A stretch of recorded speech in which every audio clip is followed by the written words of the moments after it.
അപ്പോൾ hello guys, അപ്പോൾ നമ്മൾ തിരുപ്പൂരിൽ ആവശ്യമെല്ലാം കഴിഞ്ഞതിന് ശേഷം നമ്മളടുത്ത് കോയമ്പത്തൂർ പോയിക്കൊണ്ടിരിക്കുകയാണ്. കോയമ്പത്തൂർ എത്തുന്ന ശേഷം നമ്മൾ ആദ്യം ചെയ്യുന്നതെന്ന് വെച്ചാൽ റൂം എടുക്കുകയാണ്. എന്താണെന്ന് വെച്ചാൽ 2 ദിവസം ക്ഷീണമുണ്ട്. അപ്പോൾ ഗൈസ് ഇതാണ് റൂമിൻ്റെ കേസൊന്നും പറയില്ല, അത്യാവശ്യം നല്ല റൂം തന്നെയായിരുന്നു. റൂമിൻ്റെ വീഡിയോ എടുക്കാൻ കുറച്ച് ലേറ്റായി പോയി, അതാണ് ആ ബെഡെല്ലാം അങ്ങനെ കിടക്കുന്നത്. അങ്ങനെ റൂമിലെത്തി ഫ്രഷ് ആയതിനു ശേഷം നമ്മളെല്ലാവരും ചെറിയൊരു ഉറക്കം പാസ്സാക്കി. ഉറക്കാനായിട്ട് വിചാരിച്ച് പുറത്തോട്ടൊക്കെ പോയി ചായയും കുടിച്ചതിന് ശേഷം നൈറ്റത്തേക്കുള്ള ഫുഡ് വാങ്ങിച്ചോണ്ടിരാന്ന്.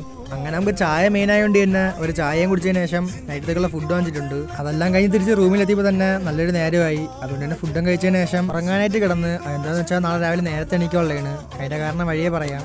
അങ്ങനെ രാവിലെ 4 മണിക്ക് തന്നെ എണീച്ചിട്ടുണ്ട്. തണുപ്പിൻ്റെ കാര്യം പറയാതിരിക്കാൻ വയ്യ, അമ്മാതിരി തണുപ്പ്. എൻ്റെ പല്ല് കൂട്ടി പിടിക്കുന്ന കണ്ടാൽ നിങ്ങൾക്ക് മനസ്സിലാവും ഗൈസ്. അപ്പോൾ ഞാൻ രാവിലെ 4 മണിക്ക് എണീച്ചെന്ന് വെച്ചാൽ എനിക്ക് മാരത്തോൺ ഓടാനായിട്ട് പോകണം. ഇതിൻ്റെ ഫസ്റ്റ് മാരത്തോൺ ഓട്ടമാണ്. 15 കിലോമീറ്ററാണ് റണ്ണിങ് വരുന്നത്. അങ്ങനെ അവസാനം നമ്മൾ സ്റ്റാർട്ടിംഗ് പോയിന്റ് എത്തിയിട്ടുണ്ട്.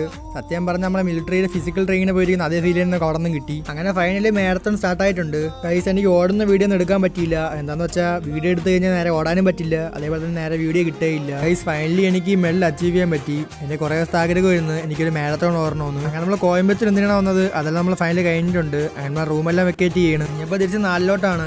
നമ്മൾ സ്ഥിരം ട്രെയിനിൽ കയറുമ്പോൾ കാണുന്ന കാഴ്ച തന്നെ അവിടെയും കാണാൻ സാധിച്ചു. പക്ഷേ കുറച്ച് കഴിഞ്ഞപ്പോൾ ഒരു ചേച്ചിയും ചെയ്യാൻ ഇങ്ങോട്ട് വന്നു. അത് കഴിഞ്ഞ് പിന്നെ അവിടുത്തെ ഒരു വൈബേ അങ്ങ് മാറിപ്പോയി. നിങ്ങളിത് കേട്ടു നോക്കും.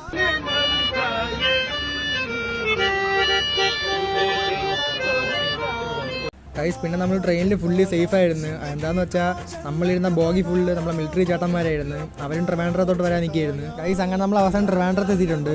നമ്മൾ ട്രിവാൻഡ്രത്ത് എത്തിയിട്ട് ആദ്യം പോയത് തന്നെ മന്തി അടിക്കാൻ വേണ്ടിയാണ്. അങ്ങനെ മന്തിയൊക്കെ കഴിച്ച് കഴിഞ്ഞപ്പോൾ നമ്മൾ ചേട്ടൻ നമ്മളെ പിക്ക് ചെയ്യാനായിട്ട് എത്തി. അപ്പോൾ ഗൈസ് ഇന്നത്തെ വീഡിയോ ഇത്രയേ ഉള്ളൂ. അപ്പോൾ ഓക്കെ ബൈ.